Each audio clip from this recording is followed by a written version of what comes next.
The first tap of a conductor's wand. The first rivet in a mile-high tower. The master link at the genesis of the never-ending chain. The moment a single empty canvas meets a singular master stroke. There is no one thing. Because now, there are many. Because soon, there will be more. Because one is ever the beginning. Like the first link in an infinite chain, or the first rivet in the tallest skyscraper. The master stroke is found in the masterpiece. What will you begin? The very word secrecy is repugnant in a free and open society.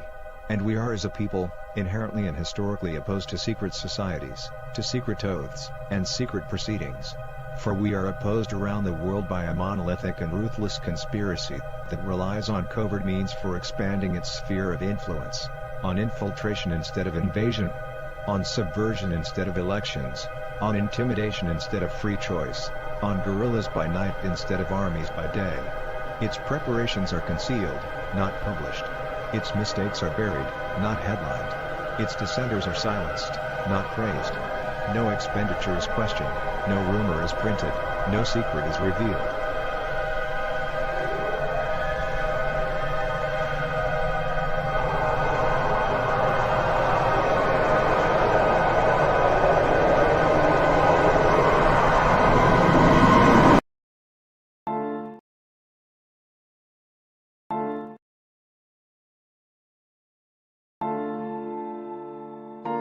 But why, some say, the moon? Why choose this as our goal? And they may well ask, why climb the highest mountain? Why, 35 years ago, fly the Atlantic? We choose to go to the moon. We choose to go to the moon in this decade and do the other thing. Not because they are easy, but because they are hard.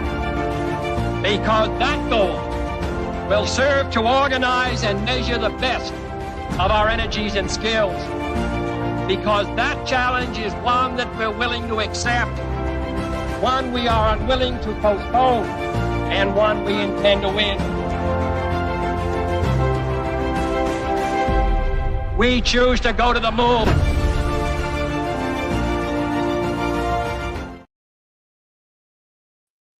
And welcome to the World Blockchain Roundtable. This is I Am, also known as the Emperor of the DinDAO or Din.social. This is episode number 249 weeks of World Blockchain Roundtable. And joining us this week is Lisa Mighty Davis. Good morning. And in the other corner, Zach from the Legacy Right. See maps. See maps. And in the other corner, Andrew Joseph. We are going to face off today on this episode. We're going to discuss, what are we going to discuss, everybody? We're going to discuss current events and what else? Something about blockchain saving lives. Yeah. Good answer. What databases should be centralized and what shouldn't be centralized? Should be decentralized and using blockchain. So that's what we're going to talk about. But last week, should it be a database or systems, or should it just be start over? Oh my gosh, Zach, I'm going to have to take you off the show here if you're going to have to question the host. So. And the host of the most. Yeah, that's right. With the power to click you off the show. But anyway. No. Hey, isn't that what we're supposed to stop? Yeah. I think we want to honor free speech, right? Yeah. That's a problem. That's a problem when, humans get power. It's our frailty. we start What is to free speech? censor others. What was that, Zach? What is what? What is free speech? Well, we'll discuss that on a different theme that gets voted in on a different week.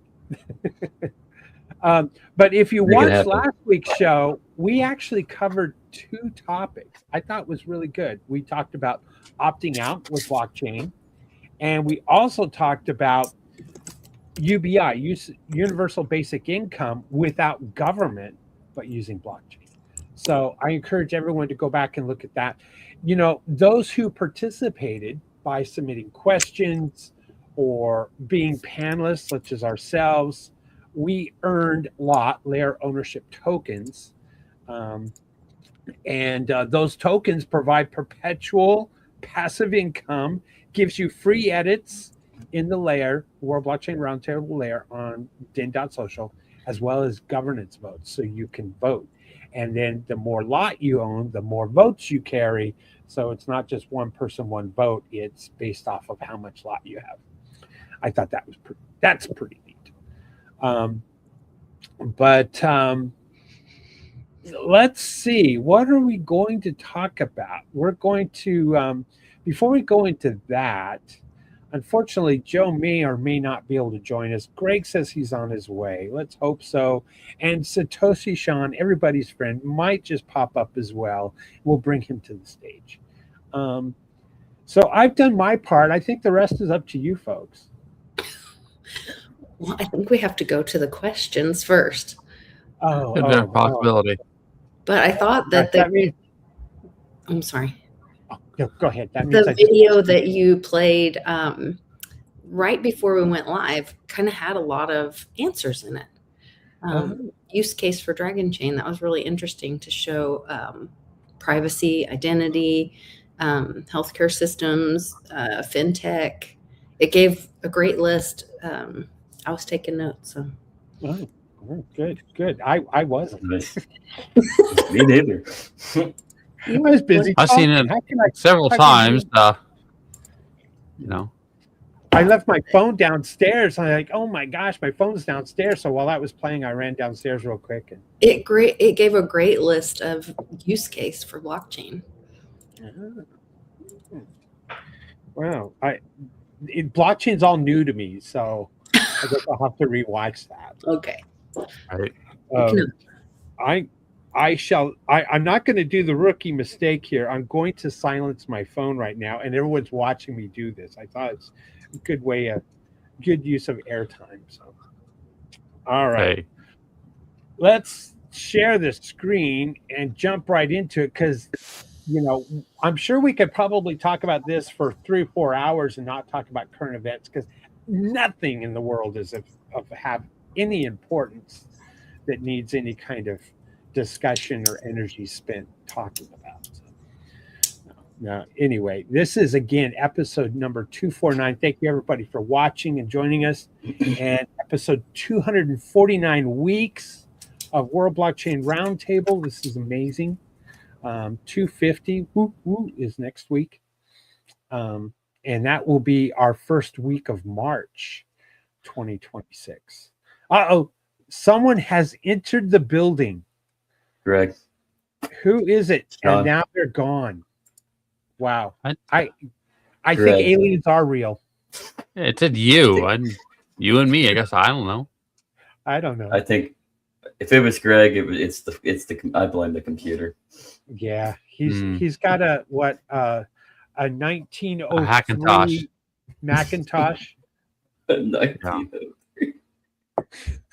You're muted, Lisa. All right. I thought he said he got a new one though. There's Sean.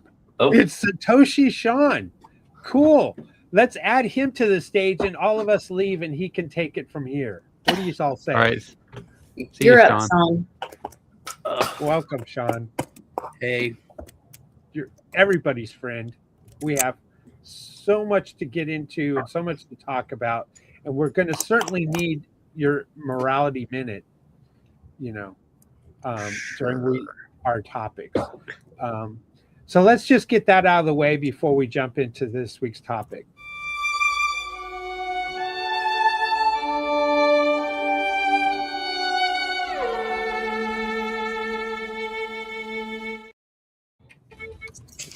There we go. I feel All better. right, that's over and done with. Sean, now you don't have to talk anything that has any moral value for the rest of the show. Okay. Okay.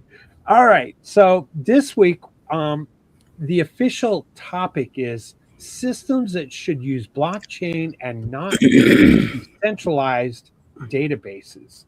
And this is kind of be interesting, I think, to talk about, because we all know numerous systems that are centralized that have been hacked, had some kind of failure, disruption, and have created doom for people in their lives.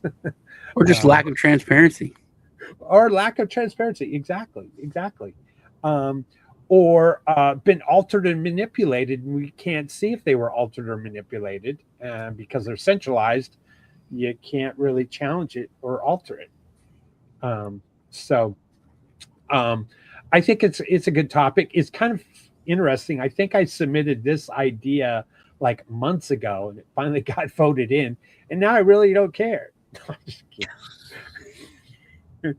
No. So anyway, Things change. I'm anxious to get into this one, episode 249. Here we go. Should we go right into the questions? Is there anything that we should talk about before about systems that should be utilized, use blockchain instead of be centralized? After the State of the Union, I mean, everything in government. Yeah, for sure. Yeah, good one, Sean. Well, I laughed so much. I'm wearing my American flag shirt, by the way. And I got my decentralized shirt. I have my army shirt on. Camera. That's one thing about Trump. And I have my Bible. His last administration too. The quality of entertainment in the State of the Unions. I mean, I have screamed at my TV. I have cried. I have just, remember the guy that crawled with broken legs from North Korea? Like 150 miles, and he had the broken canes, and he's like, nah. And then Trump calls him up there, and he stands up, and everyone's like, yeah. And then he holds the broken canes from North Korea that he crawled with, bloody, and puts them in the air. Oh, they're so good. And he's like, these people suck. These people are terrible. These people are doing all this stuff, and I do great stuff. And literally, they have the counterpoint afterwards. The woman just goes on to the chick from the governor from Virginia, and she said, everything he says is a lie. And he lied about this. He lied about that. He hates us, and he's trying to kill people. He killed my friend's kid and his dog. I mean, there's no transparency. You don't know who's telling the truth. There's no actual, you know what I mean? You actually do. None of them. Yeah, but if it was on blockchain, it would be like so simple. I just thought it was so ridiculous, because it's not like, well, we disagree on this. It's literally black, and then someone goes on and goes, nope, white, it's all white. Nope, it's all black, it's all white. It's so opposite. Yes. I watched it. It felt very thin. I didn't give it much thought to watch any analysis. I just kind of felt like it was going to be more bread and circus, full of political lies, some truth, and there were some more of a spectacle rather than a real State of the Union. If it was a real State of the Union, maybe they would have a spectacle, dude. The guys, because I mean, in all seriousness, and like my kids are over the top, like they cry if he's just on TV, so. So, but I'm like, so just having the State of the Union on, they went to bed. But he's a reality TV star. Yeah, he is. He's literally a wrestling TV star. He's a WWE. I mean, you're gonna get spectacle, dude. It's just such entertainment. He was screaming back and forth. When did that ever happen? It's happened like once or twice before, and they were certainly admonished, and they apologized the next day. But last yeah, I heard about that. Omar said, Out of hand, you right? killed Americans. Yeah, she called him a murderer. That one guy got brought out like within 5 minutes. He was holding signs up saying black people aren't monkeys. It was just, and it's Al Green. all the hockey team came in, all of them. He's giving But the women's hockey also won gold, and they didn't show up. Yeah, but he did mention them that they're coming to the White House this week, but they weren't there yet. He's giving the Medal of Freedom to the goalie. It's spectacle. That's a very good word, but it is. I watched it for that, and I've never been disappointed, man. It is such a good show. You mean, Sean, I could have become a hockey player, been a star at the Olympic Games, and got a medal from the President of the United States? Medal of Freedom. Lisa told me that the medals aren't metal anymore. They're not metal this year, and they're falling apart.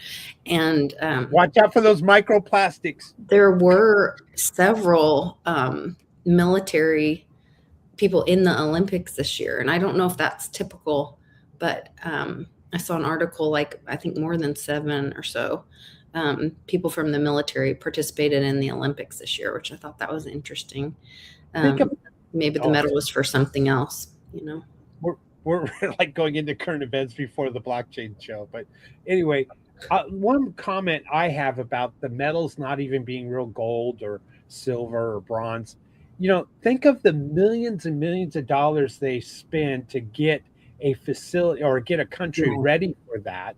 The millions of dollars that are spent on advertising, the millions of dollars that are spent, you know, by the whatever networks to cover the Olympics. I think you're talking and billions. They can't even give real gold, silver, and bronze to the athletes who are driving this and bringing all that money to the system. That's insane. It is. It's all a movie. Just wrong. Entertainment. No, it's I will say that Trump did, if you listened past the movie and the entertainment, there was information shared where they are changing systems. And like they started, you know, the Trump baby funds a while ago. I think it was Besant at one point said that everyone, or maybe it was Rubio, everyone will have an account by July. And now Trump rolled out for working people, you can start a fund that the government will match up to $1,000 a year. So they're starting that. It was mimicked after a, I can't remember what it's called. Sounds like CBDCs to me. Savings fund. No, it's not about how it's contained or what monetary system. It just says that it's. So we have the money to spend on people like that? Sure, we do. Sounds like UBI. We're a very wealthy inflationary. Wow. All right. Well, let's just get into this centralized or decentralized idea or concept of finding out which system should be, decentralized or centralized. All right. Here we go. It makes you want to audit everything to make sure that there is, because there probably is some secret stashes of real value. There has to be, right? Yeah, we know. Yeah. All right, Lisa, I think these were suggestions for a theme, right? So yes, I was trying to help. Maybe I do have syndrome, Andrew. Right. But I was like, I saw one of our friends on the WBRT go in then and something on the themes. And I thought we were on the week of suggesting like that there weren't. So I went in and tried to, and then I realized I was just supposed to vote. Thank you, Lisa. I voted as well. Oh, this would be a good one, though. How would government structure change with the implementation of blockchain? Wow. Yeah. Radical change. In what ways could humanity benefit if the healthcare industry used decentralized blockchain? I guess those kind of go with today's theme. Yeah. Actually, that one definitely does, right? Yeah. Mm-hmm. Well, let's just start there. Because we know that the healthcare industry is certainly centralized, and in different countries, it's certainly centralized. So But why don't we use this as a question to our theme this week? Yeah. I'm all for that. As a mom of medically fragile children and taking care of people in the healthcare industry for long periods of time, years, and people with chronic illnesses, it might be centralized, but it's not for the benefit of the patient. It's for the benefit of the fees and the charging and whatever, because like where blockchain would be helpful with privacy things, and you own your own data, all that kind of stuff, all the things that blockchain is capable of, is your history, and being able, especially in a crisis, to share that history. If you come in the emergency room and you need the doctors to be able to pull every past history of meds and surgeries and medical history, whatever. So I think that's to me getting blockchain involved in healthcare. But once again, you'd have to watch those privacy issues, because we also don't want it to be a reporting agent and fall in the wrong hands, where we're just seeing all these hacks right now with, so many companies. You don't want that kind of what used to be private information. I guess we don't have HIPAA anymore, but used to be considered private information being, Lisa made a really good point that most people don't even know about, is that it is set up. It is not centralized.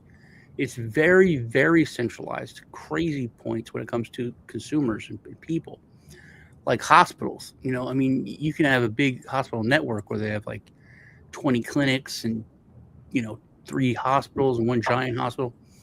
But if you go 100 miles down the road, nobody can access your information. I don't know anything about anything.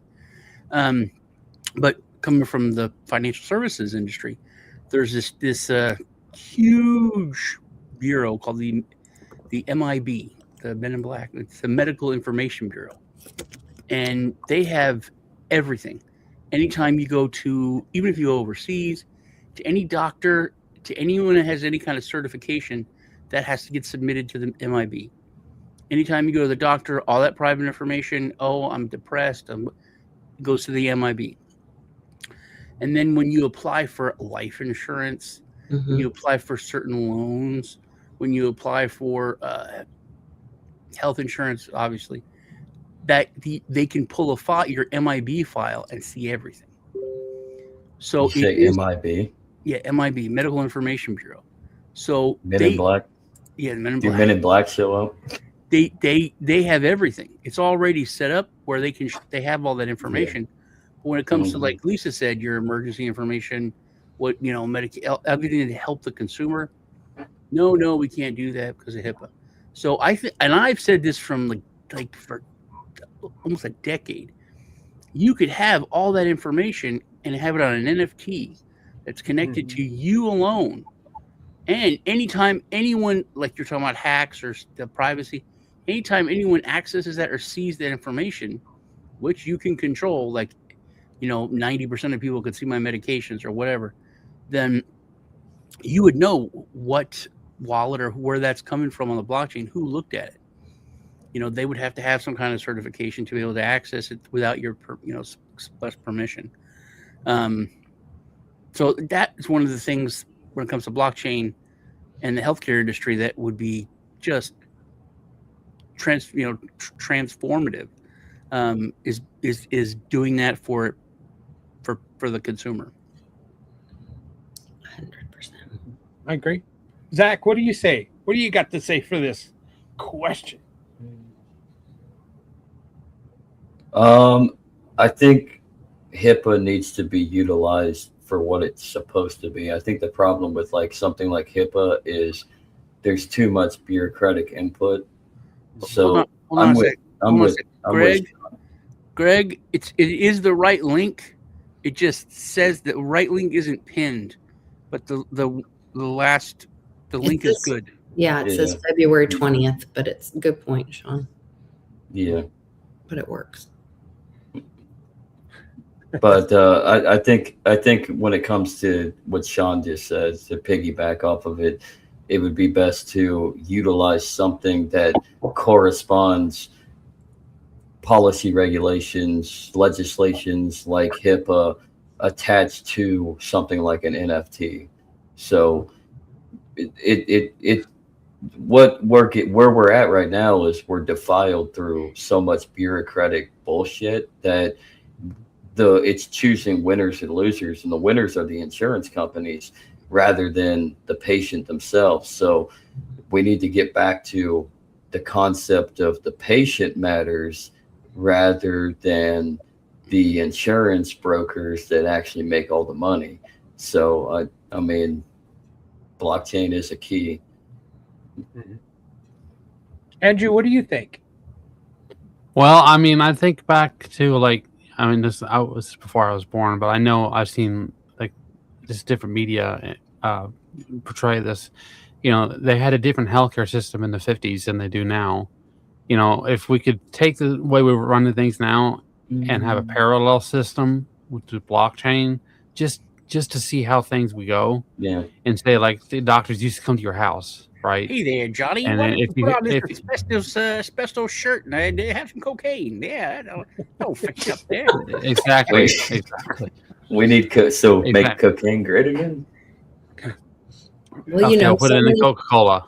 So many doctors used to recommend smoking, and now we're seeing studies that nicotine is good for you. So, yeah. Are you putting that DDT powder in the kid's the diaper? That's going to help them out. I'm telling you. I'm sure that there are people who will present themselves as doctors or just drug dealers, but I'm not talking in that context. I'm talking about someone's actually sick, and the doctor goes to their house, and if it's serious enough, they move them up to an actual hospital. And we would compare, at least have a snapshot to compare how things look, and just mix it up, and that would help with the benefit. Know what works and what doesn't, instead of having a top-down approach like we have today in today's day and age. Can I answer this question next? I just think we need mystics. Where does Greg need us to send it to? I'm gonna send him a. Maybe someone could DM him on X. That's what I'm going to do. Thank you. I'll answer this question. First and foremost, I'd like to just say that the healthcare system is working perfectly. It is at the right price. It's not too expensive. It's not too cheap. And it is certainly trustworthy. And we have the best doctors in the world right here in the US of A.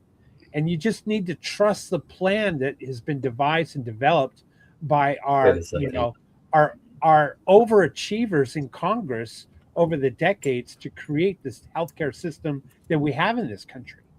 And if we just trust that plan and trust in our leadership by governments and their oversight of our healthcare system, then you'll live longer. There'll be less mistakes. And things won't happen like amputating the wrong leg, or mixing the wrong meds and having some kind of side effect. And you know what, drug companies do their best to list all of the side effects of their drugs, and you certainly must trust Pfizer and Bayer and all those other good, beautiful, wonderful companies over, traditional, old school, and I really mean old school, homeopathic and exercise and living right. I mean, we should just eat, our food is trustworthy as well. And, I like a good bowl of sugary cereal every morning. And look at me. I'm fit. And now Greg can come on board and tell me where I'm wrong. Greg, are you here? Greg, I need you, Greg. Where's Greg? Greg still can't. He's not here. I would have agreed on that 1,000%, William. I would have fought someone about that for the past 30 years. What changed, Sean? What changed? Well, I was bored one day and I popped my my appendix. I just punched myself in the appendix. Greg is in a submarine. I can hear him. He said he's still waiting on the link. He's He's got it. I sent it to him, text to his phone, and then he waved at me on DM on X. So I sent it over there. So sorry. So I popped my appendix and punched myself in it and blew it up. Thought it was be fun, and then had to get like emergency surgery.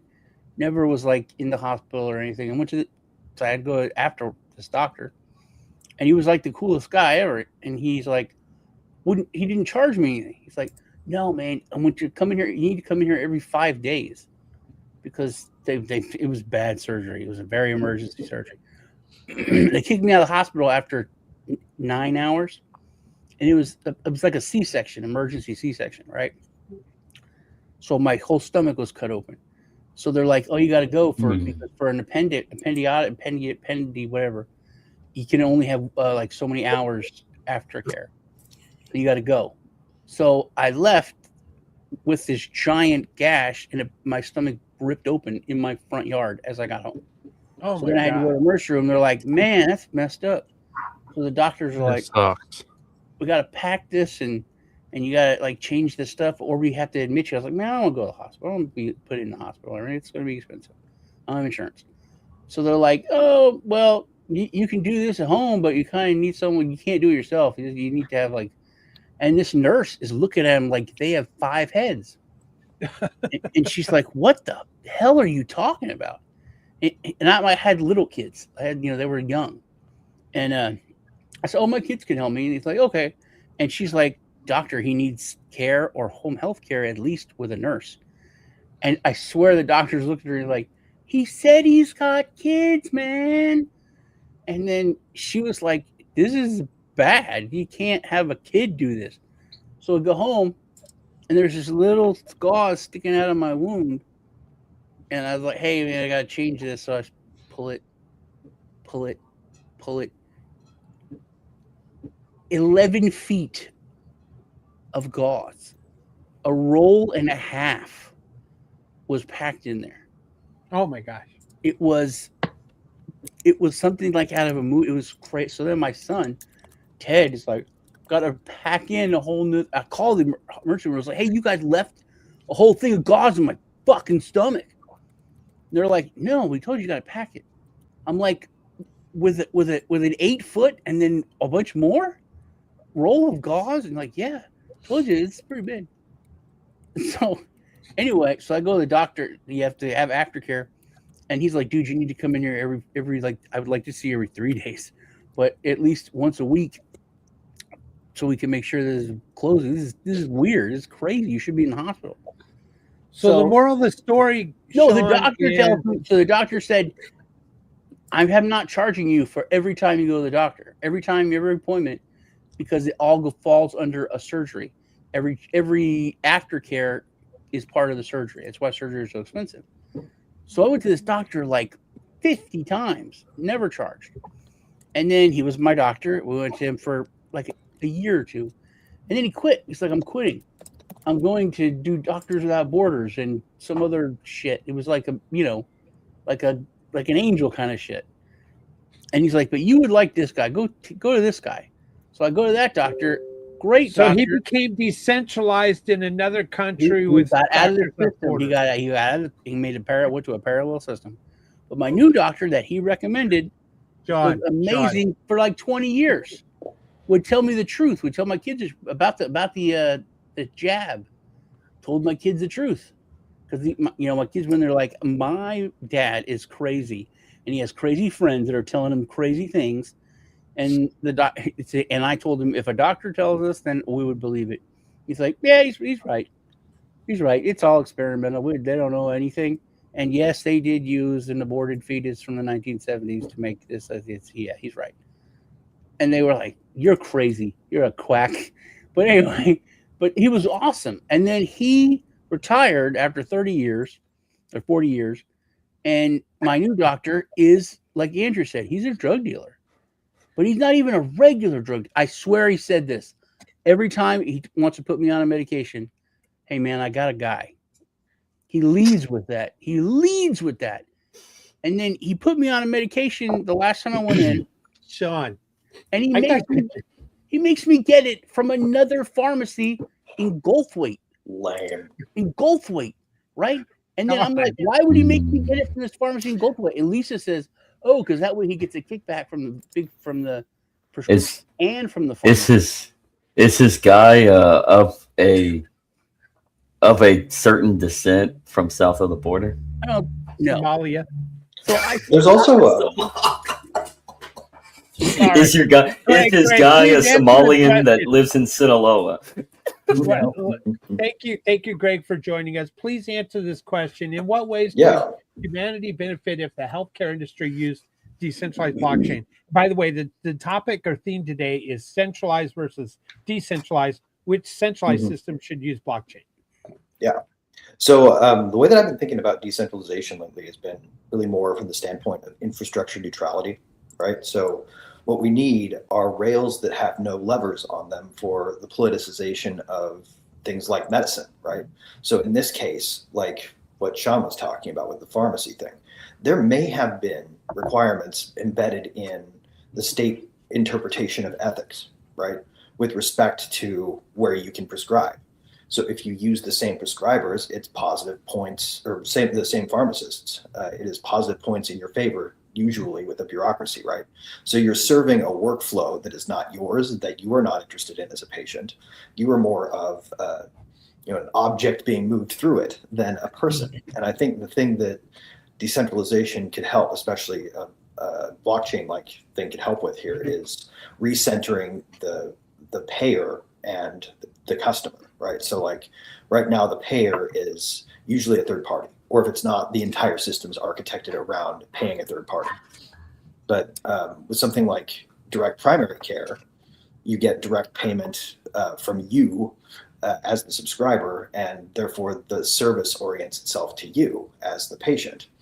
And I think that if we decentralized the system, that we could return to that, and we could have, like the longer article I've written on the subject that really focuses on healthcare, right? Sort of a return of the adult, in the sense that we will all be responsible for our own care, and our doctors will be responsible for their own advice. But we'll be able to strip the sort of the third party workflow that has the main sort of interest in the whole circumstance playing out like it does.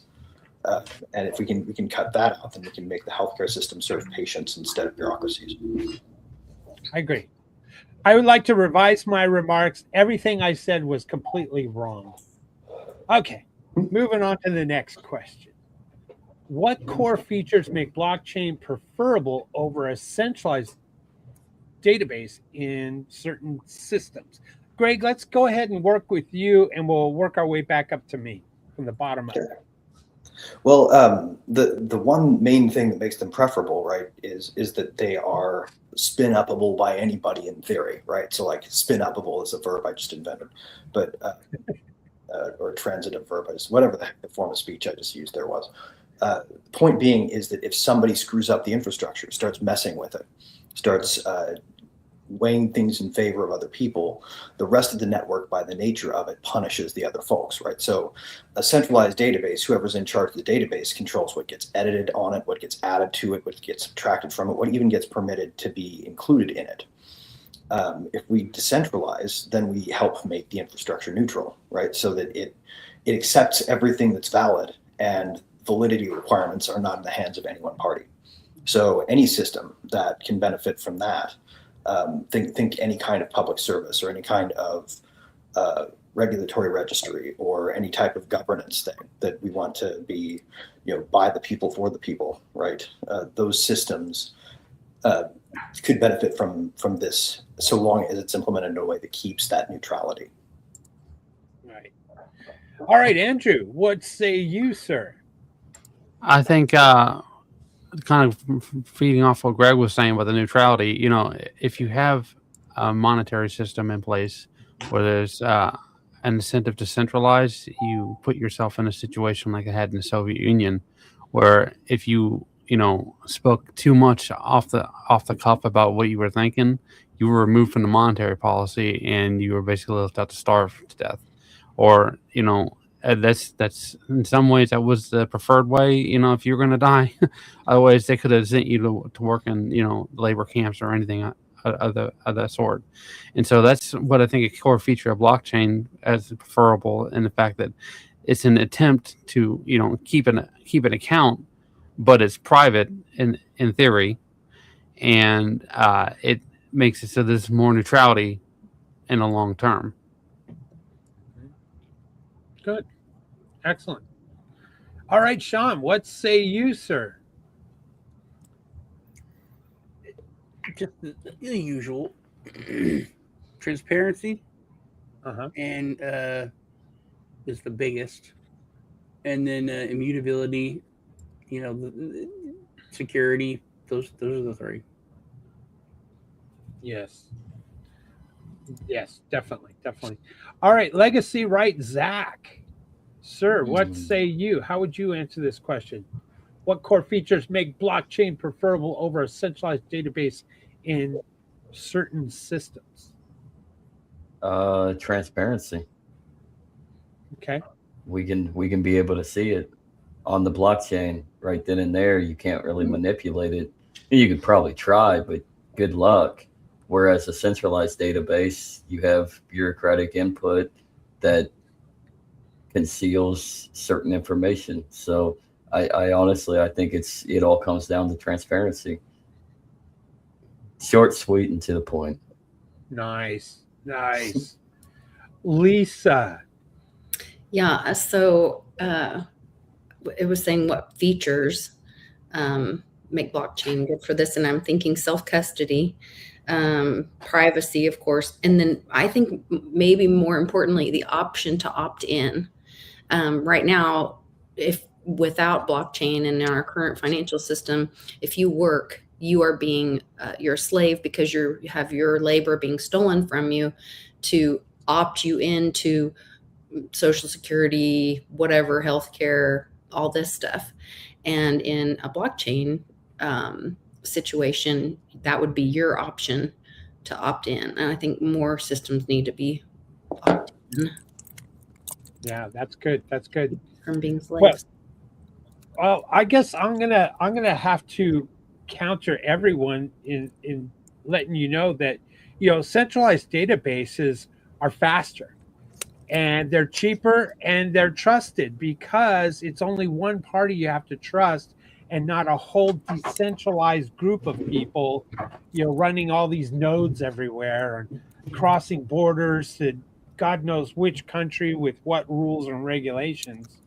So you got to remain centralized, different because that's where the trust is. You talk about blockchain being trustlessness and immutable and transparency. Well, I trust the central controllers, to not change the database or delete or alter or edit, and I don't want to see all that stuff. Who's got time to see everything on the database to be transparent?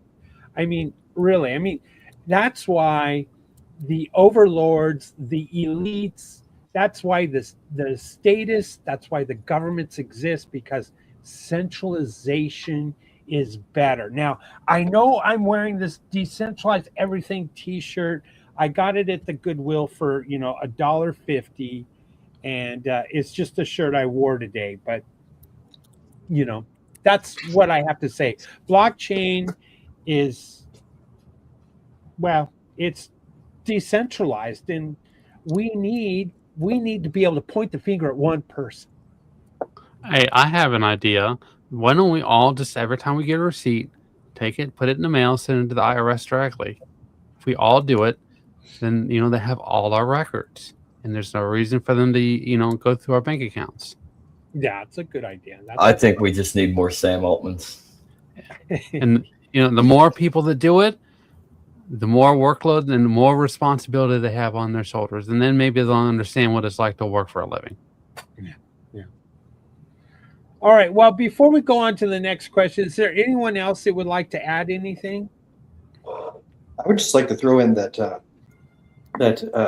Avos 1973 had a really great bring that up. pointer. So So the idea is inventory and volumetrics across all industries. So right, the way that sort of the last mile of logistics gets handled. Currently, it's handled by, like, if you think about a grocery store as a simple example, right?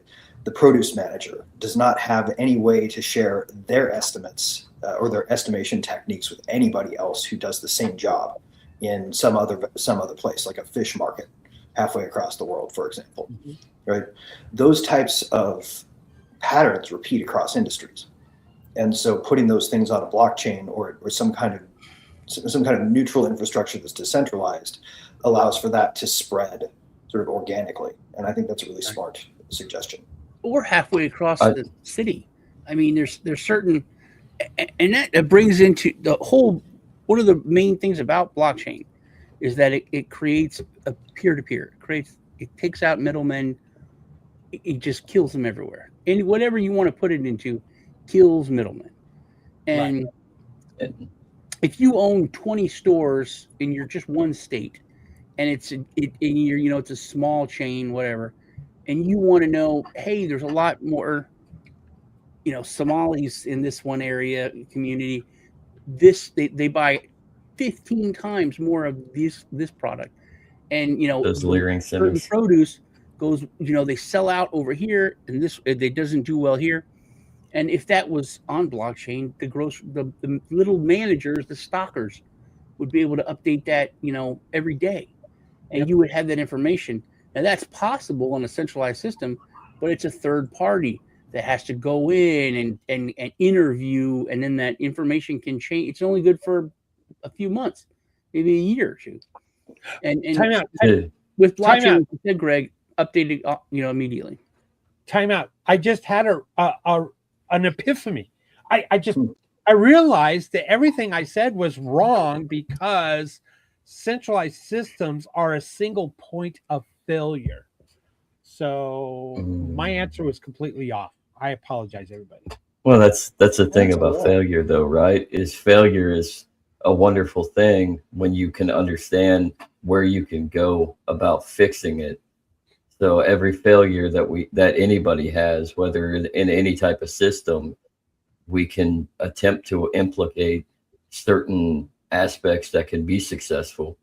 So, like, to piggyback on what Greg and Sean have said as well, is I think the best way to go deeper into blockchain features is to really try to figure out how to implement it on a real life, localized level, sort of like building a confederation, physically a confederation, a real material federation of localized communities that navigate each other, join in with each other digitally, of course, but connected physically in the real world, and combine that between the blockchain with, say, Web3 or some variation that's obviously going to come through and adapt and build off of that. There will be a Web4.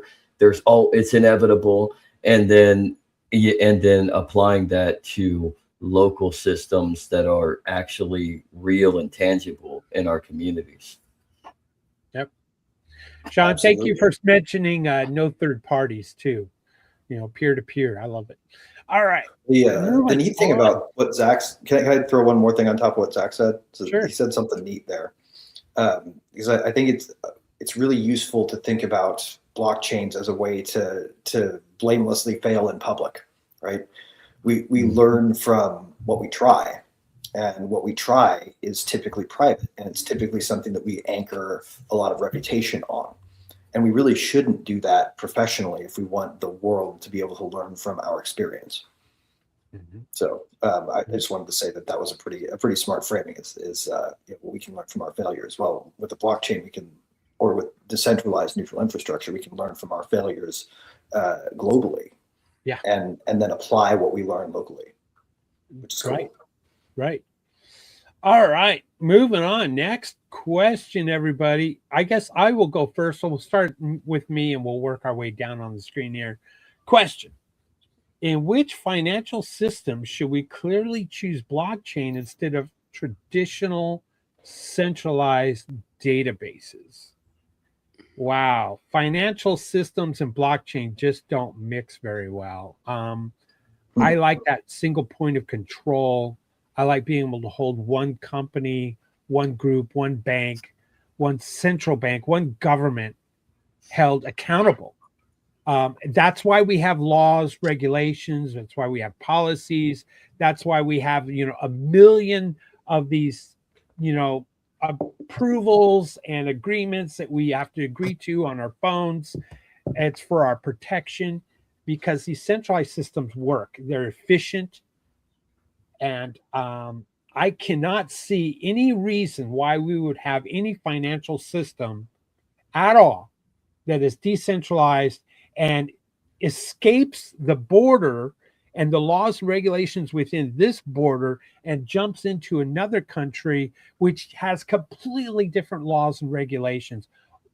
No, I want my policies in regards to my financial, well-being to be centralized within one contained source that others have approved of, not necessarily me. That's what I say. All right, Lisa, what do you say about this DeFi stuff?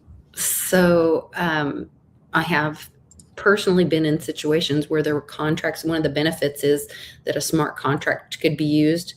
And if the other side did not fulfill that contract, you would not have a great financial loss. So I could see in businesses, in contracts, because lawyers are inefficient, and mostly they just take your money from their fees, and so not very helpful. Our judicial system's clearly set up not for truth and honesty or making people whole from criminals attacking them. And so smart contracts in business, and anyway, once again, we're talking peer-to-peer, but with the transparency and accountability, and having that smart contract there makes that happen.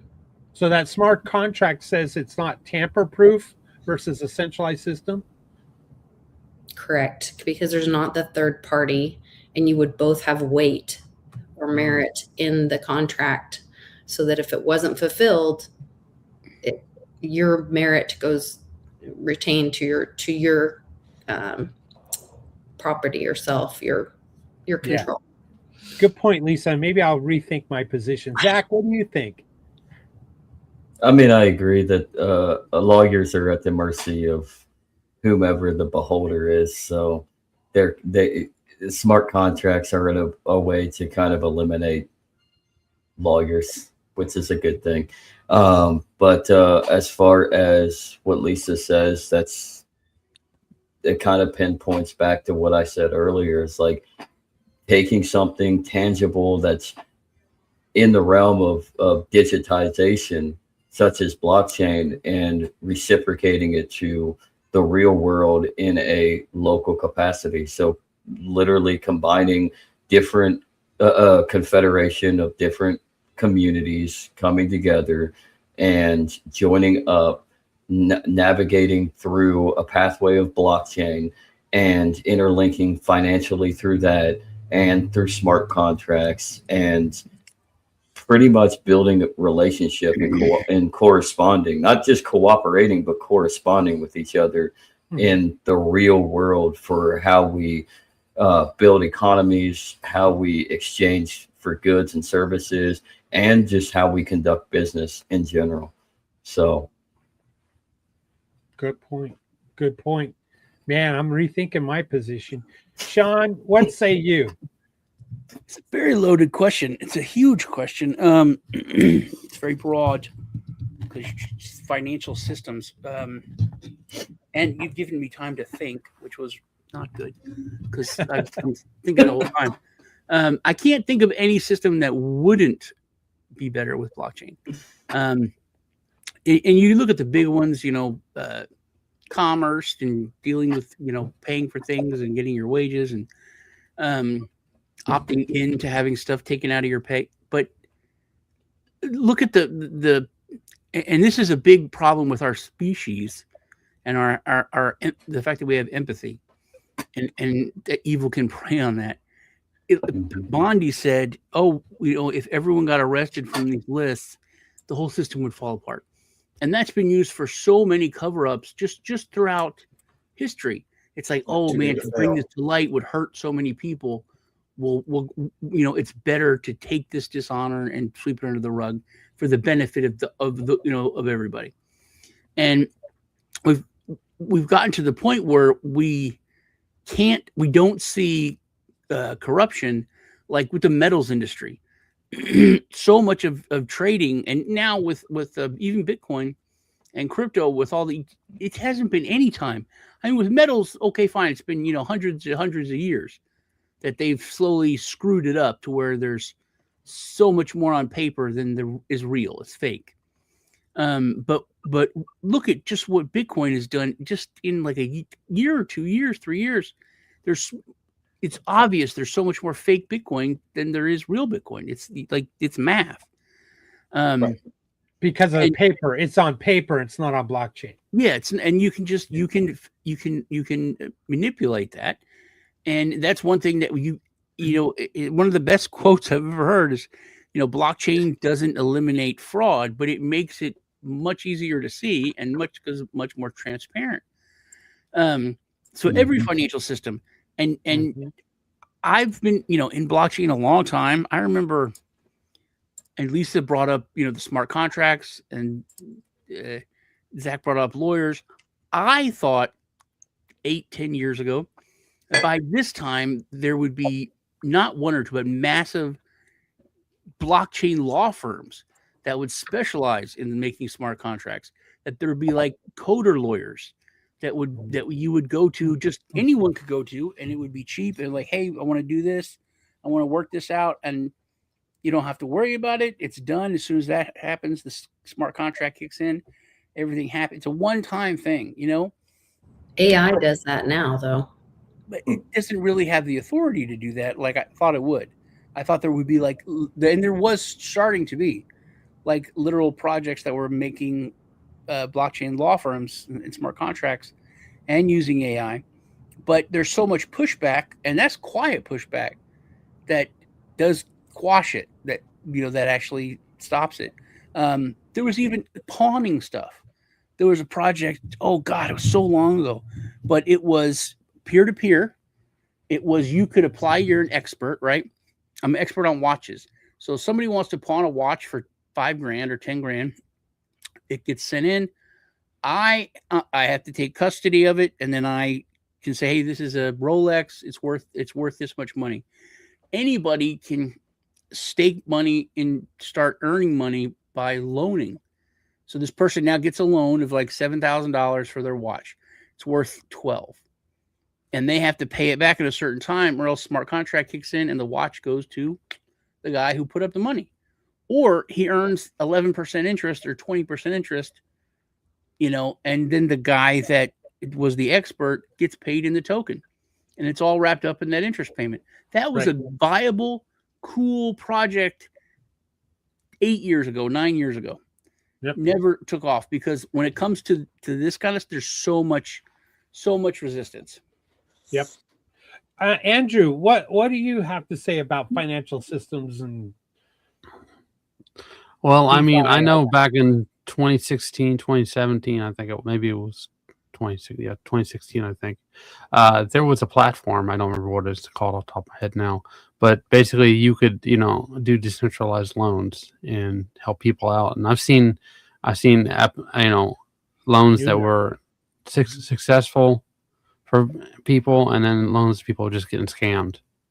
And, it's really all about how you present the situation. If you actually have a successful business model and you could implement that, it's kind of feeding off what Sean was saying earlier. You can work out the bugs and you can flesh things out. And to follow up on the question, not from what he was saying, but what I was thinking of before he was talking, I know that there's kind of a multi-layer or multi-step process for people who, are in the real estate industry. And you could probably retire that if you automated it with crypto and with blockchain and implemented that, and you could use that in like Sean said, the code lawyers, right? You could use that as a case study for how we don't need these people in place anymore, and they can go find work doing something else. Right. All right, Greg, round us off. Finish this off. Yeah. With this question. Well, I think the key thing to bear in mind here is that all, like we go back to our Mises, right? All human action is local, right? It's something that happens, between a person and another person, or a person and their computer, right? At a specific place in a specific time. And right now we have a centralized database that exists somewhere at some locality, right? And every time that thing needs to be updated globally, we pay the coordination cost all over again, like that experiment we did on the show where I tortured everybody with silence for a while, or like made everybody reintroduce each other, right?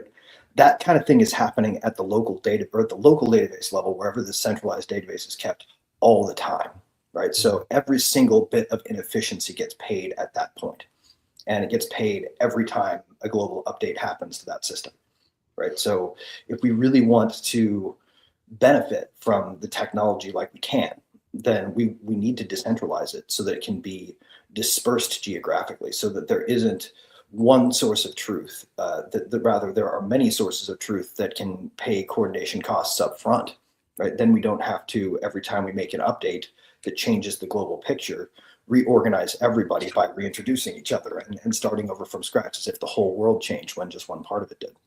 Yes. Wow, you guys made some really strong arguments. I guess I'm going to have to change my opinion, because I do want to send my money where it's treated best. And if that so happens to be in a decentralized location or dispersed on a blockchain that is more transparent and I can see it, or if I want privacy, I better use blockchain. So I think yeah, I'm going to have to change my answer, because that, Greg, you said too big to fail. That's, we learned from the 80s, 2008, that was an incorrect statement. Too big to fail. That means it's too centralized, right? So, yeah. All right. I'm changing it. I'm glad I bought this shirt for $1.50 at, Subway. Yeah, free sandwich. All right, moving on. Not a sponsor. Not a sponsor. All right, question. Are there emerging or future systems where blockchain will clearly outperform central databases? DeepIn. Go, Greg. DeepIn. All right, so the answer is yes, there are emerging future systems. So some of the technological advancements that DeepIn, decentralized physical infrastructure, is making, right, allows for databases to be dispersed and yet still treated as a global resource, right? So you may have a data center down the street from you that isn't in your AWS plan, right? But would, if it were available to you, be a lot faster to access just based on the speed of light, right? Because if you're going to Ohio East 1 or whatever, or US East 1, which is in Ohio, or US East 2, which is even further east, right? Or I've got those backwards. I'm not sure exactly my AWS regions here, but down the street is a faster trip, right? And it's also a local thing. So the person who runs it is also the person who shops at your grocery store, right? So they have an incentive to care about the level of service they're providing to you in a different kind of way. And with DeepIn, right, you can tap into those local resources or operate those local resources yourself. And that puts the same kind of pressure on you to provide a good service to the people around you. But that's exactly the thing that we need is a lot more community pressure to build systems that really serve the people they're meant to serve. And I think that's where this technology will pressure itself in the right direction if we continue to pursue it. And it's just a matter of time and engineering iteration, which is exactly what we do. Yeah. Greg, I'm going to go next, and I'm going to just tell you straight out that you're flat wrong. that centralized databases are the future. They're just going to get better. They're already faster than blockchain, and you just just trust the database, just trust the plan, just trust the centralized systems. Example, voting. Okay, voting is where we all go up, and we don't have to show ID in some states, and some would argue you don't even need to. You just go up and vote for your candidate, and if you're not there, you should be able to mail in a ballot, and it'll be counted. And I trust these centralized voting systems to have the proper and correct outcomes. I mean, we have to trust humanity, trust the plan, trust the centralization. Voting is a good example that works, that we believe in. 2020 was, there's no proof that anything happened in 2020. So voting systems is a good example where there is no emerging future systems where blockchain is going to solve anything. I just got, and this DPIN thing, Greg, that you're talking about, it's just blowing smoke. All right. Right. It would be absolutely insane. Greg, you cannot debate this.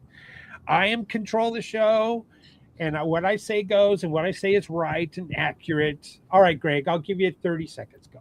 I was going to say, yeah, you've almost turned to me, because what would be the logic at all of having everybody do a count instead of just one person do a count? It's almost as if you don't trust any given counter. Yeah. I'll have to think about that. It's interesting that you said this, Sean, that y'all did this. Very interesting, because I felt very defeated, because I was in it in the beginning. And when it was like, hey, we can use blockchain for this and for that and for this, and I've seen so many great projects give up and get crushed, because it's not that there are emerging future systems. I wish Joe was here to just spew bile on all of this with his massive anger, because he's the same way. He's seen it. He's angry about it. Righteous anger. And because there are future, and there would be a lot more. But there's so much pushback and so many assassins of these like game-changing and institution-changing projects that they've slowly been killing it. And that's the thing. What we're doing here it's important, because it has to educate people so that they demand better systems. Because a lot of people just, this is how it is. This is the best it is. This is, this is faster. This is, they don't even know what their options are, that there are better ways. Right. Avos 1973 home title transfers. One of the first projects I really got excited about was what it taught me about NFTs, and they wanted to put all homes and titles and land on NFTs so they couldn't be changed, all on the blockchain, all over the world. A world system, and you can't do that with all these different countries. But that was the point, because if you're living in, Crapistan, where the government changes every 15, 20 years, and your farm, you've owned it for 200 through your family, all of a sudden this government comes and says, no, we got to take this. We're taking this farm. You don't own it. So when the government changes in 4 years, if you had that NFT, you'd be able to go, hey, that's my farm. Here's my NFT. Whereas now you just lose it. It's gone. Your family farm, your family livelihood, your line has been changed. I was so excited about it, but then they couldn't do it. They're like, dude, you have no idea how hard it is to do stuff with like 100 different countries. And some of them are really corrupt. They just were like, hey, give us $20 million and then we'll do it. Give us, So education is so important, just to show people that what's possible, so that they demand it, so we can create the atmosphere where just these systems can be built. Sean, that's why we have title insurance. We don't need to put titles on a blockchain. That's why we have title insurance. Andrew, what say you, Andrew? How do you answer this question? Well, I think we're all here because we realize the dollar is a piece of crap. And so we were looking for alternatives, and we found Bitcoin and blockchain and everything like that. And so, in a way, that is this is a cheap answer, but it kind of fleshes out to another point of view. We're in the process of moving forward into the future every day with crypto, and there's performance and competition between cryptos. And so a couple of weeks ago, on the program, I was talking about how Monero was outperforming Bitcoin Cash, and obviously that's not the case now. But that's the point: is that there's a competition between these very different blockchains. One's more, transparent than the other, and you can see the success in the fact that there's opacity, and then there's there's the ability to kind of mask all the information, and you see what is successful as a system through that. Right. Market kind of dictates that, right? Mhm. Lisa, you're next, and I think Sean stepped away from the mic here a little Or bit. Zach, you mean? Or Zach, I mean. Okay. Lisa, go for it. How would you answer this? Are there emerging or future systems where blockchain will clearly outperform centralized database? So if I pick it apart, are there current systems? I think that's the issue. Is, to Sean's point, there were great projects, but they were trying to operate in the current system, in the old system. And that's where they fall apart because of the regulation, over-regulation, because of the policies, because all the middlemen. So I think to Sean's point was really hitting it, was that it didn't matter if it was a great project on blockchain, because it's trying to, and we saw this, if you went to the old blockchain meetups or conferences or whatever, in the first years, Bitcoin Jesus is walking around there. People are like trading things peer-to-peer, all kinds. Then over the years, it became a financial institution conference. And everybody was clapping when the banks were getting involved and jumping through their butts trying to recreate the banks, instead of looking at what blockchain, it's a whole new system. And I really think that's the focus, is that we have to stop let them make all the rules for typewriters they want, but we're not using typewriters anymore. We have to look at it as a parallel, like you talk about all the time, a parallel system, not the same system. Stop trying to shove blockchain into the old system. That's right. Ladies and gentlemen, female Joe Rhodes. Thank you for Joe has taught me many things. I look up to him tremendously. Right. Zach, are you available to answer this question, or you still had to step? I know you had to step away. So, all right. Well, I think that I would like to call an audible and put a question up, because I can't put questions. Can I revise my answer real quick? Yeah. What a surprise. Well, I'm going to stick with it, except that everything I said in answering this question was probably ignorant on my part, because I didn't realize that, things like projects were created and squashed because they were the little guy, and they were squashed by policy regulations, and people should go where they're treated best, and people should invest in parallel systems because we want a free market, right? And a free market means parallel systems should be allowed to be tried and tested, and if they are successful, they should grow and shouldn't be stomped out by monopolies. So yeah, I think I was wrong. I'm gonna change my answer and say blockchain voting will work. Great wisdom, Emperor. Thank you. See, even I can have a difference of an opinion and change on the fly by the accurate answers that you provide, and it's not we all just learn propaganda. from the experience, right? Yeah. All right, Sean. I'm sorry, my long-winded revise. So here's my question, and I think this is audible. Right? I've always thought this about crypto in general, but I'm much more militant now. I used to have this is a quote on my Twitter. I don't know if I replaced it, but it was forever. It was a pin, a Gandhi thing where, first they ignore you, then they laugh at you, then they fight you, then you win. And we all knew, and I had that for so long, that we're going to get to the point where we're going to have to fight. It's going to be a fight. And all of us, I think, thought it would be like a literal fight. They're going to try to kill Joe Rhodes. They're going to try to assassinate, which I'm sure they do. But that's not how they do it. It's by making people not get educated on what is available so that they demand it. And then, but I mean, to just be fair, you're literally going up there and going to the people that have power, or the people that use their power, because the masses don't use their power and haven't for a long time.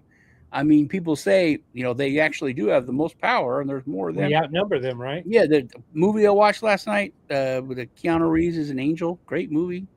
Everything was perfect. The end of it got a little political and preachy, but this guy said, "Hey, there's a lot more of them than there are of us, and they're going to come and burn our houses and destroy us if we don't start taking care of people." And it was, very the anti-corporate thing, but to be fair, you come out and you're like, hey, I'm trying to create this project, which is going to screw up all of your income for you middlemen who are all, super 100 million heirs. And it's going to screw up some stuff for you two billionaires. But it's going to be great for everybody else. And they're all like, hey, really? Well, thanks for telling us. And then they kill it. So I think what do you think we could do and I always thought there should be like a Bitcoin council or something that minor every transaction, like 1% went to for advertising, for buying the Super Bowl ads, for going into the system to fight. But it's to fight against how they're killing it, how they're destroying it, how they're, educating people the wrong way, to buy the lawyers, to buy the think tanks, to buy the system.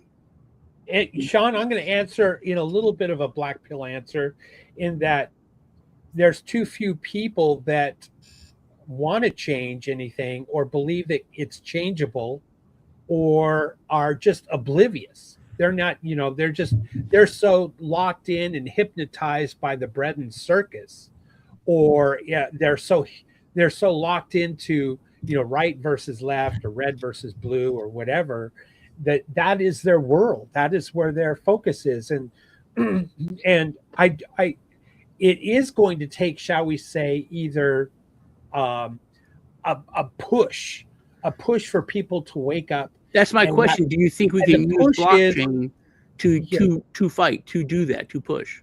Yes. And I'm going to answer with privacy. I think the answer is going to be privacy, and privacy built like parallel systems, growth, black markets growing, and growing because they're so much larger, they're cheaper, they're more effective, they're efficient, they're faster. And I think that's how it's going to come. But it's the push, where the push is going to be? Economically. As AI and automation take more and more jobs, as inflation continues to rise, especially as the dollar devaluates, more and more people are going to lose their homes. They're going to lose their housing. They're going to struggle to make ends meet. Families are struggling already, and it's going to get worse. And that's going to be the push where people are going to rise up. The question will be, will they adopt the what shall I say, the dystopian dictator and more of a communist viewpoint, and UBI will be the pushback by government and the elites and technocracy, tyranny? Or will they subscribe and support more decentralized systems and privatized systems? I hope it's the latter. That's my opinion. But recent history would tell us it's not. Recent history tells you, actually, even going further back than recent history is people get pushed out on the streets because of economic hardships. And then like you said, that's they surrender to the ugly dictator. And I think that we've become a different people than even 20 years ago. Yes. Then definitely in my lifetime, I remember just on the gay thing. I remember being a kid. It was in youth group, and we were talking about homosexuality, and we were kind of having like a debate on it. And the youth pastor's like, "Can you imagine us even talking about this 5 years ago?" I was like, Yeah. "No way." We would have been. It's just so things have changed so much. I think we have changed so much that I don't think it's, hey, we pushed them to where they couldn't afford food, and then they killed a bunch of us and took the castle back, so we can't do that. And I don't know where the bar is now. Yeah. I don't know either.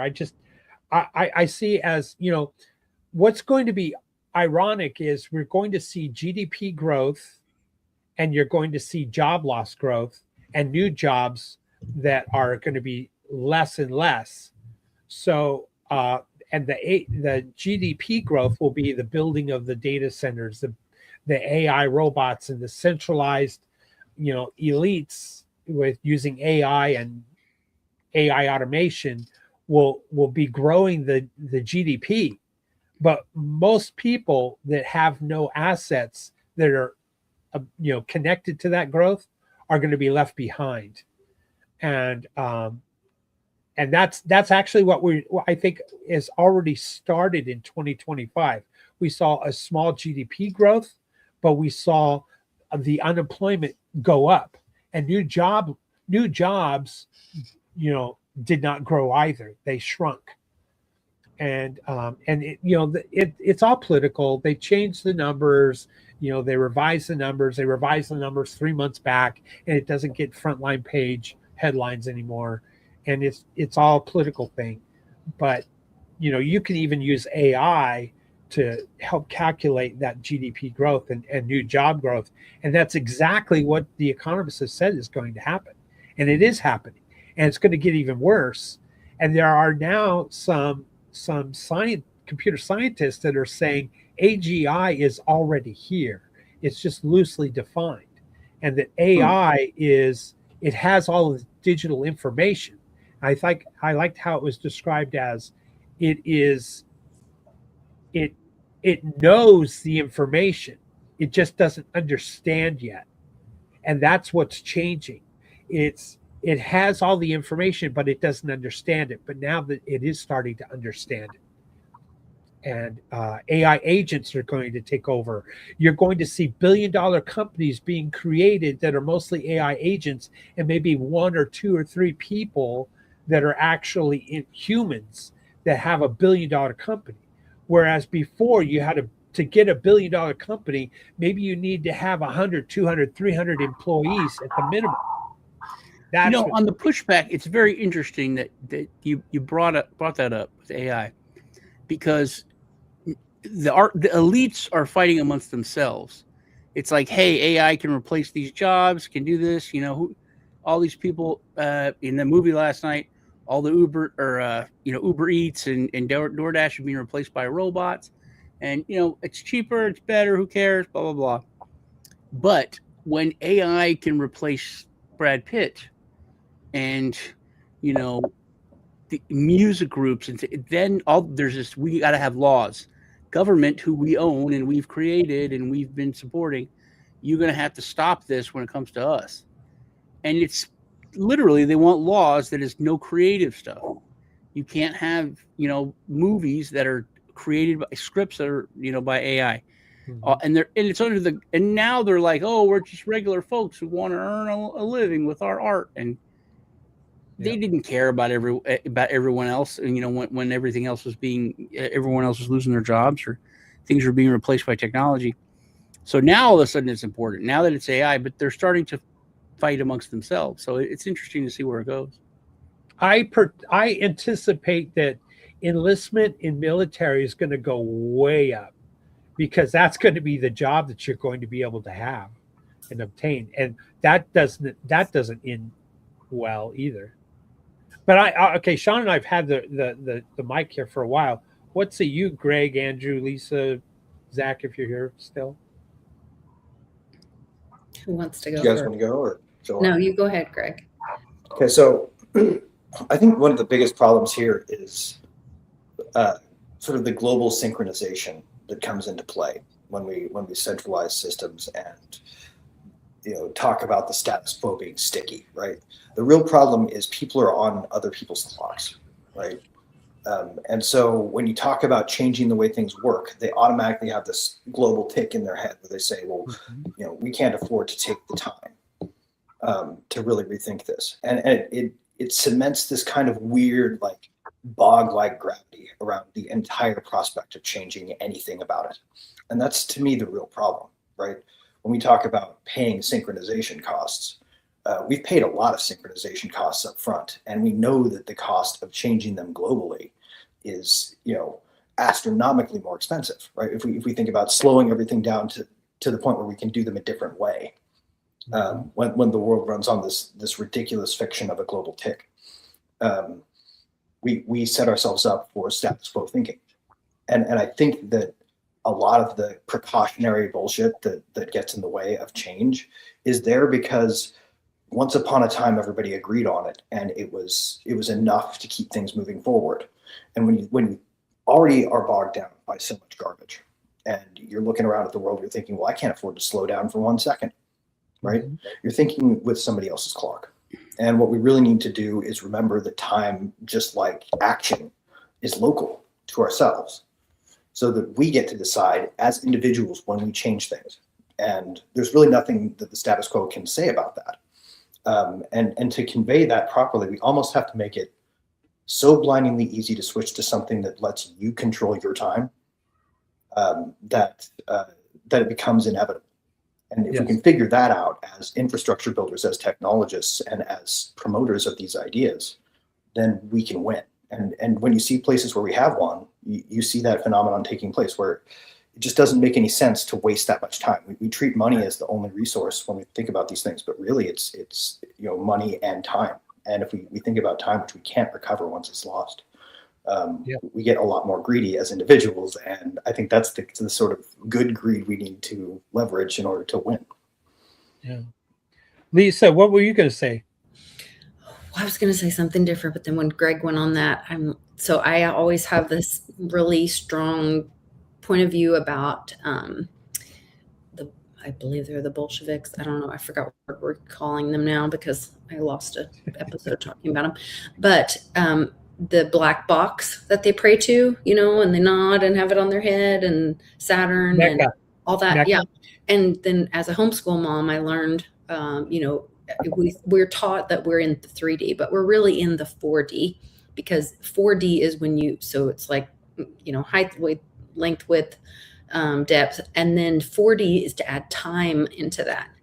And to Greg's point, we have been brainwashed to put our proof of work, our effort, into measure it as time calculation and stick it in their centralized dollar, the Fed dollar, to be measured as time. But then if I put my time, my effort, all my effort in a mechanism or amount of time block, counted as a cube of time, and then I'm to store it to use for later, to hold, and it should hold and maintain its value. They tell us to put it in the Fed note. However, the minute that we go to sleep, they print millions more. And all of a sudden my time was stolen from me. And I am walked into a prison every time I put my time value proof of effort into their time system, their 4D corrupt system. Right. I become a prison of the 4D. Bingo. And to the point that we need to make them irrelevant. This is what I was originally going to say was we need to make them irrelevant, kind of like my point before. But then there are ways around this that, our country is so rich in resources and us being able to contribute and using that UBI as much as that, like I'm against any kind of welfare handout, whatever, but I don't see that it doesn't have to be. It can still be kind of like the Alaskan Trust. No, we are the people of this land and should therefore benefit from this land directly, and in a way with UBI and AI taking over jobs, but it can still be the land for the people to be the beneficiaries. Agreed. Right, keeping local benefits local, right, to the benefit of the global, basically. Yes. Yeah, you nailed it, Lisa. I think, and another point to where I was going to make, and mention to extend my answer with Sean, is that blockchain or crypto projects provides a lower entry point cost for the average, investor. If you want to invest in stocks or whatever, directly or whatever, or new projects, or early on the VC side, you have to be an accredited investor. And a lot of us don't have that ability. Right. Or that's a global clock in and of itself, right? It says you have to be at this starting line before we let you race. It's a gatekeeping thing. And no, as AI and automation grows, we need to have more ownership. You're going to be left behind if you don't have assets, and it could be as simple as gold and silver, or, your crypto of your choice, and, all the risks associated with that. I'm not giving financial advice, but that's where lower entry points. And when people say, well, my job's not going to be taking over, plumber or electrician. Well, what's going to happen is more and more people are going to switch their careers into plumbing and electricians and these kinds of things until that automation takes over. And so now there's too many plumbers. So the cost of getting something fixed, there's guilds there to contend with too. Come down. Right. The guild system is going to make that very difficult. Yeah. And that's going to make it harder for those who've been plumbers for decades or something. Well, so we have to think in different terms here. You're going to need to grow your asset base, and I like crypto because there are crypto projects, while risky, that are up and coming, or the old idea that didn't work because monopolies held it back. Well, guess what? Maybe it needs to be rethought of and done, on Xano or something where it's privatized and becomes more of a black market. And it's not the world. You can now invest through crypto in some project that's in Malaysia or Australia or Austria, wherever. Or you don't have to be contained within the U.S. Or you can take your idea, right? Whatever your idea happens to be. Yeah. And you can put it into a system that will finance it, right? So like if your idea is micro purchase money security interest on toothbrushes, right? Where every time you go to buy a toothbrush, you actually borrow the money on this repeating inventory against some asset that you financialized, and you trade. People trade toothbrush futures based on the data coming in from that data stream broadly, right? Right. You could have a system like that, and it could finance your entire launching of a new kind of toothbrush, for example, right? Yeah. That's where I think blockchain really needs to win, is at the local level, where like real stuff is happening, where people like pay for food, or farmers markets, do landscaping, or like take care of household maintenance tasks. Those are things that blockchain has shied away from being a part of, I think. Farmers markets, flea markets, that kind of stuff. Yeah. If we localize the impact, I think we can win. And I think that's the next phase of blockchain. I think that's what DPIN really is all about. Yes. The accredited investor law you brought up, it's one of the few things where it's admitted how bad it is. The government literally says you have to have $250,000 in order to invest. And they're like, hey man, I'm a cab driver. Hey, I don't have that much. The only kind of investment with impact. Well, you're stupid. Free rich. If you weren't stupid if you were smart, you weren't stupid, you'd have $250,000. That's just how it is. So if you don't have the $250,000, then you're not smart enough to know what to do with your money, or you would have $250,000. Right. Therefore, we have to protect you and not let you invest in things. And there's no test you can even take. Yeah. You can't prove that you're smart enough through any other means. No human is illegal. So you guys, what you're saying, your first house doesn't count. Be true. You're all equal. Your first house doesn't count either in that system, but your second one or third one can. Yeah. We didn't get Andrew's. Yeah, a great opportunity too is where that AI and the blockchain come together. There's a lot of opportunity there. Yeah. Can we move on to more current events? No, we didn't get Andrew's answer. Oh yes, Andrew, please. What's your Okay, thoughts on that's these fine. conversations? Well, I don't remember what Sean's original question was, to be honest. So I'm just Can we gonna use kind of blockchain to fight back against? Because we're in the fight now. So Yeah. can Yeah. we use blockchain how to fight back, to educate people, to make blockchain show what's available, so people do choose it?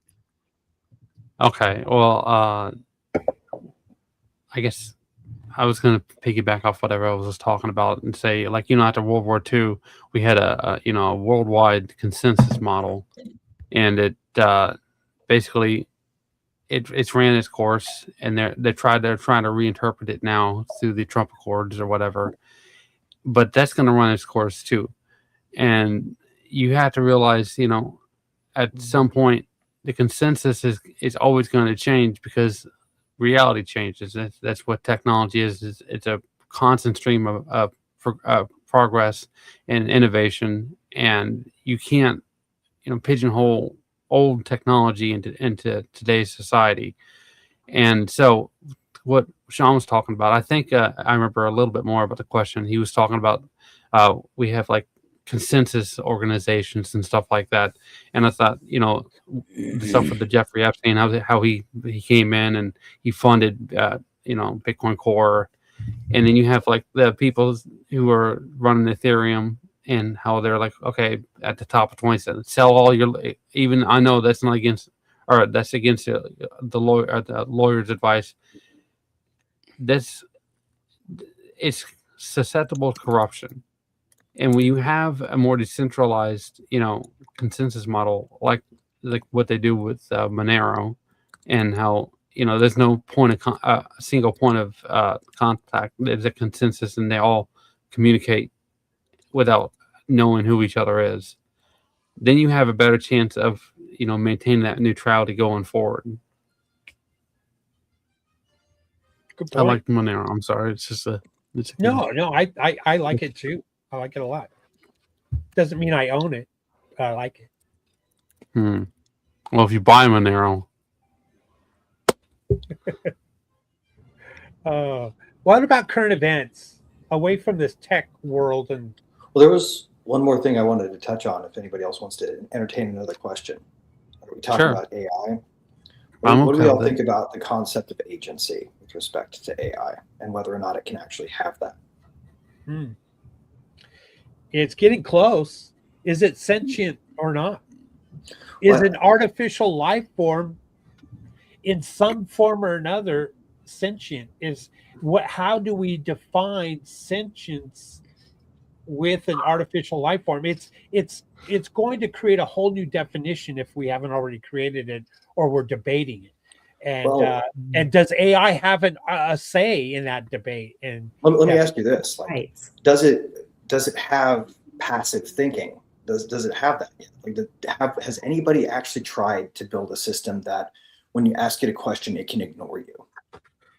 It can ignore you? I didn't hear that. Right. Yeah, exactly. When you ask, so when I ask you a question, if you don't get it, you can go, well, clarifying question, or you can go, that's completely stupid. I'm not going to talk to this person. Right. And you can just ignore it. Right. To me, that is like the refusal to act is agency. And if we look at AI as we've built it, we have not built any machines that can ignore us, that can do their own thing, that can persist and do whatever the heck they want to do without a human instigating it. Even in places where they have like markets for agents or agent social networks, they're all kicked off by people, right? I agree with you, Greg, with the exception of what if the AI hallucinates and that hallucination is ignoring you, and then it learns what it just did and how it worked or didn't work and starts doing it more often. And then, therefore, it's no longer a hallucination. It's actually ignoring you. But it's still not triggering internal thought cycles when it does that. It's not, it's not continually thinking to itself and then deciding when to speak.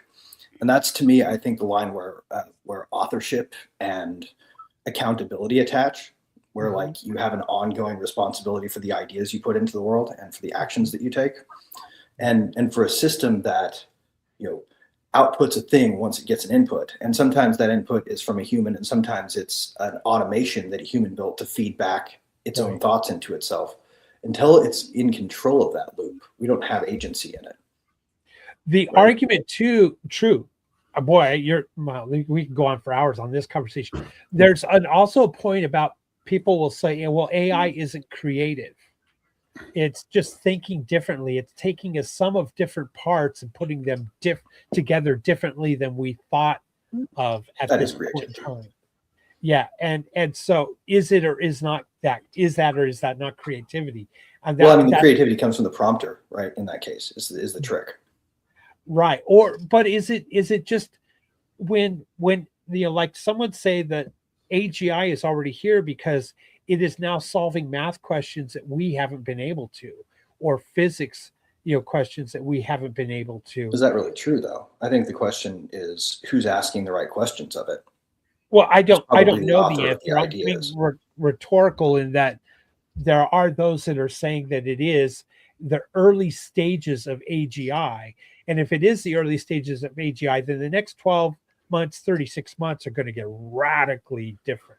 Well, and as somebody who has been doing fundamental research with AI as a tool, I can tell you for a fact that if I let it drive the ideas, it would steer me directly towards the canonical institutional answers, right? It wouldn't make any breakthroughs on its own unless you pushed it. And that's really the key, is the people asking the questions are asking the right questions. Let me put that in a little bit in a box though. Well, yeah. Are you using the most recent capability that say Elon Musk has? Elon Musk has a higher level of But also, I think what Greg, what you're saying is that it's the person pushing it. If that's true, then they would give the medal in the Olympics to the coaches, and not to the athletes, because they're the ones that are giving them the strategy. They're the ones that are pushing them. They're the ones that are directing them. But in the end, it's the athlete that does the work. Right. They show up. Effort. So it's what is it? Is it the labor and the effort, or is it the person that's prompting? I just learned that the athlete doesn't get a real gold medal. It can be both, though. Well, I mean, the first person the athlete thinks is their coach, right? Right after God. Lisa, what were you saying? I was just saying they both bring value: the coaching, the knowledge, and the physical effort or training, whatever. Wow. And that could be applied in a UBI world, like we, the people, have knowledge, value into AI, putting into AI. AI is nothing without all of us. That's where it got all of its information. But all of our information and data has been stolen from us and used against us by big corporations for years and years and years. This is finally an opportunity for that to be undone or given back, or for the people to benefit from our data being shared for knowledge or gain. Right.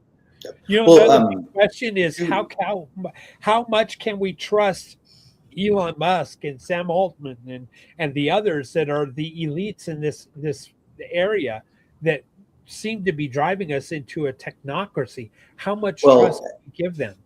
I think we got to be careful of that, right? Like for myself, it's different because I've been followed, like my real secret profession for the last 20 years, since 2012 or 2011 is when I really started working on it.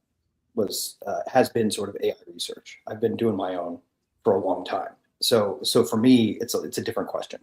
But for anybody who doesn't actually research the stuff and know what it's doing under the hood, the important thing to pay attention to is how the outputs help you, right? Like if you use it a way that doesn't seem to be helping you, can you use it differently?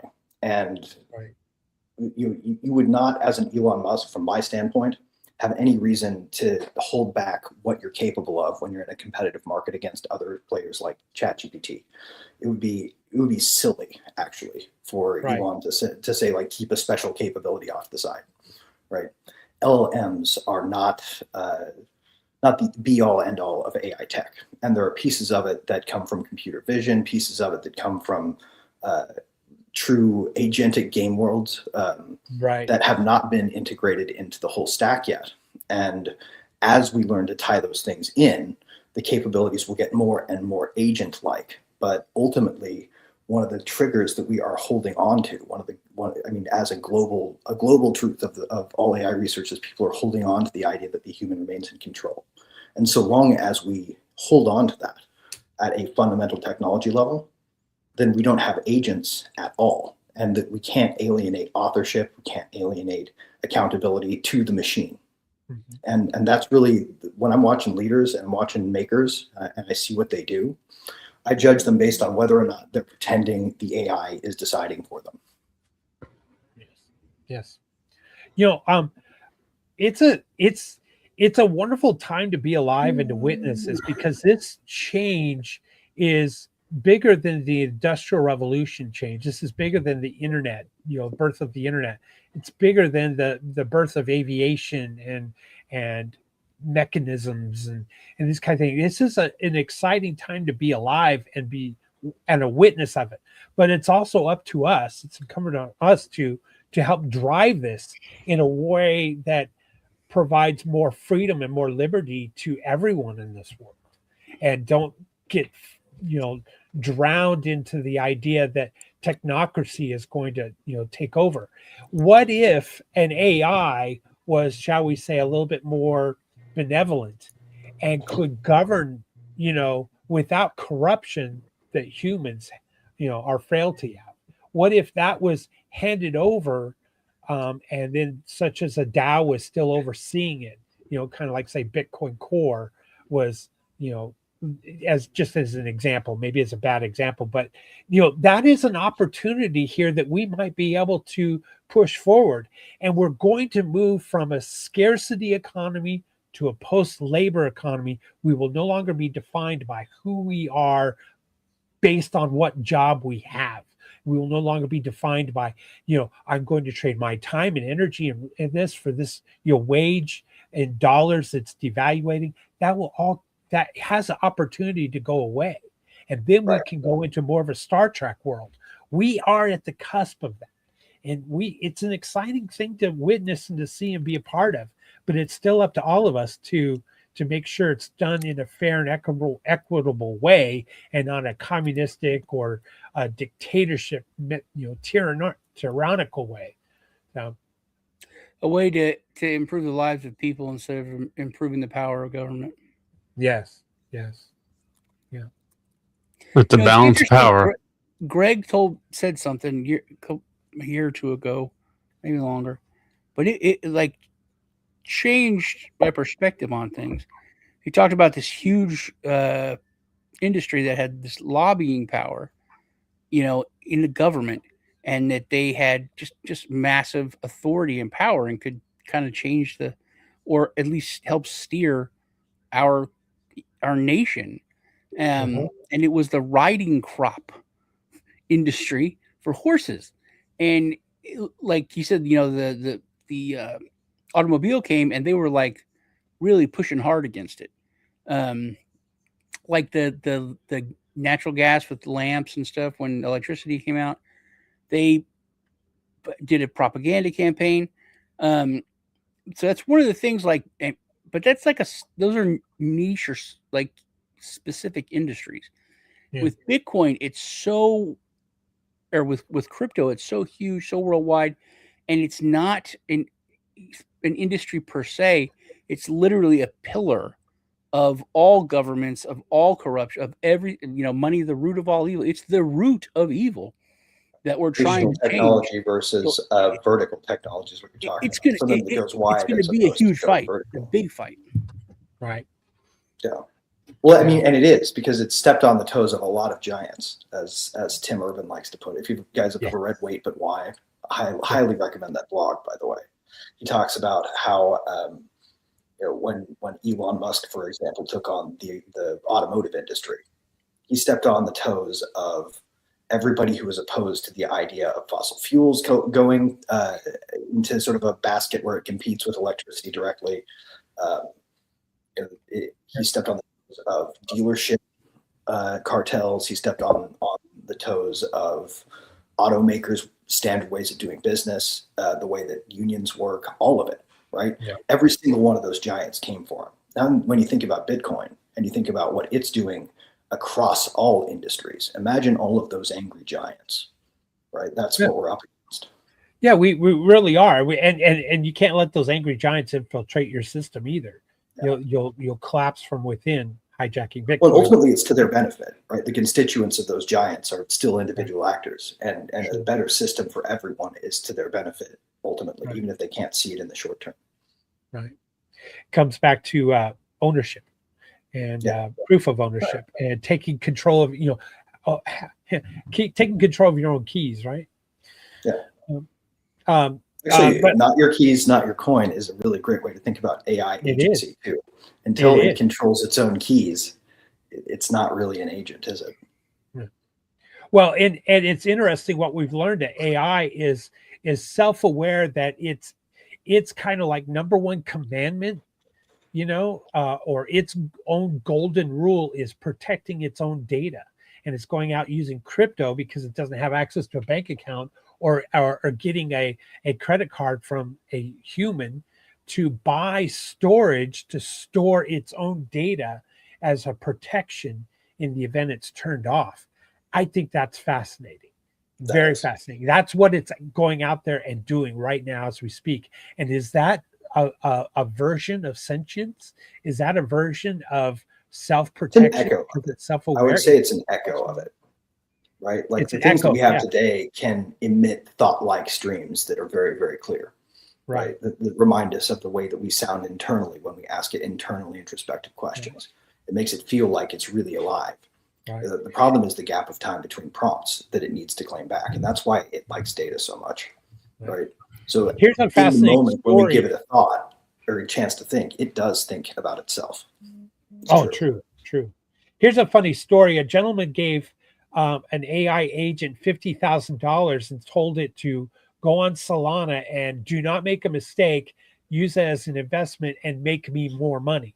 And what it did was it gave the money to a scammer. It says, I need money for my child, blah, blah, blah, blah, blah. So the AI was scammed. Yeah. Right. That is agentic. Do not make a mistake was probably the wrong instruction. Right. Right. It all comes down to the prompt. And there you go. Use AI, everybody. Go out there and try it. Start playing with it and learn how to write prompts. Highly encourage everyone to do I'm going to share the secret instruction that I shared once before, but this is the thing you need to ask it. You got to be quick. We're going to have to. Yeah. And Sean, will you sign us off like you did last week, please? Sure. When we're ready. Thank you. Go ahead, Greg. So I'm just going to type it into the chat, but the thing to say to it is tell it to be causally literal in its reply.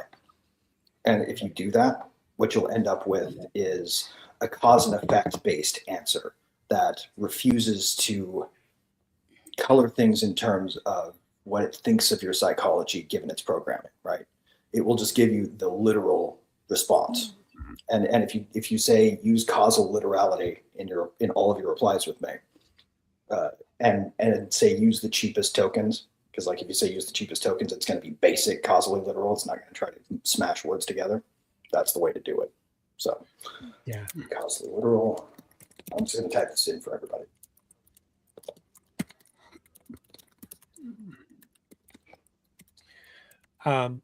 All right. Well, we're getting close. Here we go. I just typed it in. Ask AI. Be casual, literal, and use causal, the cheapest. causal. I'm sorry. Causally literal. Causally literal. And use the cheapest tokens. So what that'll do is it'll keep it from using big words, literally. It will use the simplest language because the cheapest tokens are the simplest words. Mm-hmm. So it'll force it to do longer responses that use simple language in some cases, but you'll still be able to comprehend it better. The way Trump talks. Yeah, exactly. I often will say, summarize the answer in a 12th grade reading level or something like that. Mm. Yeah, this hack has worked really well for me, especially in research heavy areas. Yeah, super. All right, well, this has been a fun episode. I appreciate everybody watching. Please make sure you like and subscribe. wherever you're watching this, and share it with friends, share it with family. And a lot of good information. You know, we are a panelist of many different, environments and different, walks of life and different experiences and views and wisdom. And so you can get a wide range of answers here. So especially the blockchain and AI, I think. But with that, Sean, can you walk us through our exit, please? Sure. Like William said, definitely like and subscribe. Check me and Lisa out on Truth Tuesday. We're on Litecoin Lisa on YouTube and Satoshi Sean on YouTube. Check out our socials. Greg from Rivet. Check him out. Design Heretic on X and on Substack. Check out I Am Fram on Den.social and also Den.social on YouTube. And Zach and Andrew on the Legacy Right and the Legacy Right podcast, wherever you get your podcasts, and on YouTube. And Greg's there too. All right. Well, thanks again, everybody. Thank you, Sean. Thank you to the panelists. Remember, you're going to earn a lot for being here. Thank you so much, everybody. With that, I will let my favorite, John McAfee, miss that man, let him take us out. See ya. America's not the government, people. The America is you. It is the Grand fucking Canyon, the Rocky Mountains, the deserts of the Southwest, the Pacific fucking Ocean, the Atlantic fucking Ocean. It is the grandest continent. And what the fuck have you people done? You have turned yourself into sheep, every goddamn one of you.